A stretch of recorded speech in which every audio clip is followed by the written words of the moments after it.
Well, let's bring in Brian Kingston to the conversation. He is the president and the CEO of the Canadian Vehicles Manufacturers Association. Brian, thank you for being here. Thanks for having me. So, in announcing this temporary shutdown for the CAMI plant, GM cites low sales and high inventory, but apparently not the Trump tariffs. What can you say about that? Yeah, this is directly related to the EV market right now. And if you think back to even just a couple of years ago, there were very ambitious and bold forecasts about EV adoption and uptake across North America. And what we've seen is that that just hasn't come to pass. There has not been as much demand as anticipated.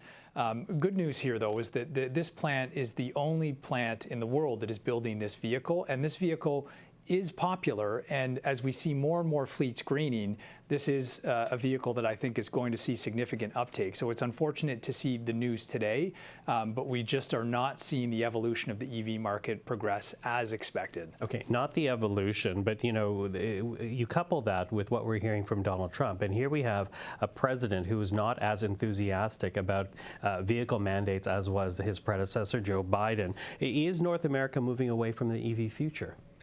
No, but it's definitely taking longer than expected. And, if you just look at what's happened in Canada over the past few months, we had a $5,000 incentive in place for EV drivers, EV purchasers. That disappeared extremely rapidly, virtually overnight. Charging infrastructure has not kept up with the rates necessary to support widespread adoption. So, the federal government has mandated 100% EV sales by 2035. That is completely unrealistic and is becoming more so every single day. That said, manufacturers have put billions of dollars into electrification. This is happening, but it won't happen on the timeline that we originally thought. Okay, so if not on the timeline that we thought, I'm wondering about other impacts to other assembly plants, because of course Stellantis was the first one to suspend temporarily its shifts. We now have Ingersoll. What about Oshawa? What about Brampton? Brampton in particular has already been paused because they were going to retool for an EV future. Will we see more shifts being lost, more layoffs being announced? Well, this all comes down to what happens between Canada and the United States. The tariffs are a huge challenge. There remains mass uncertainty around how the tariffs are even being applied here to Canadian-produced vehicles. And of course, U.S. trade policy is shifting on an almost daily basis.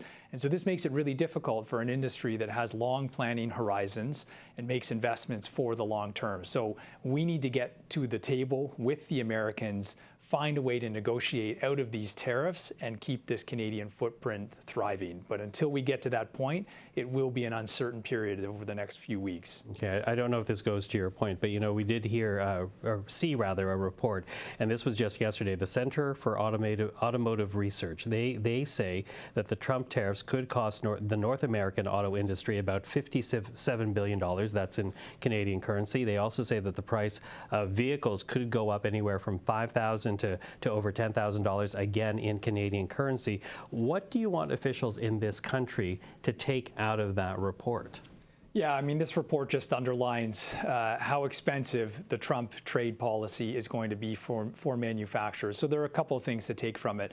First of all, for the Americans, they need to understand that what they're doing is damaging their own industry. Put aside the impacts on Canada and Mexico, manufacturers in America are going to be exposed to over $100 billion in cost. That does not set them up for long-term success, particularly as you see threats from automotive countries like China, which are producing at unprecedented levels. And then secondly, I think for Canadian policymakers, we have to have a better sense of what the EV transition is actually going to look like in the face of all of these costs. Federally mandated sales targets in an environment where vehicle prices are going to potentially be going up at these rates just don't make sense. We've got to make sure that we're setting this industry up for success, and mandating sales right now is absolutely the wrong approach. Okay, well, what about procurement? Because there is a talk of perhaps what could help out this CAMI plant is if, for example, governments, crown corporations buy this type of EV commercial vehicle to support the local industry. Would that make an impact? This would make a huge impact, and this is something that I think the federal government could do much more on, particularly right now in this very uncertain period. Just to give you an example of how slow the transition has been for government fleets, The Auditor General put out a report a couple years ago that looked at the government's target to green their fleets. The target is to get to an 80% green federal fleet by 2030. According to the Auditor General, the government is at 3%.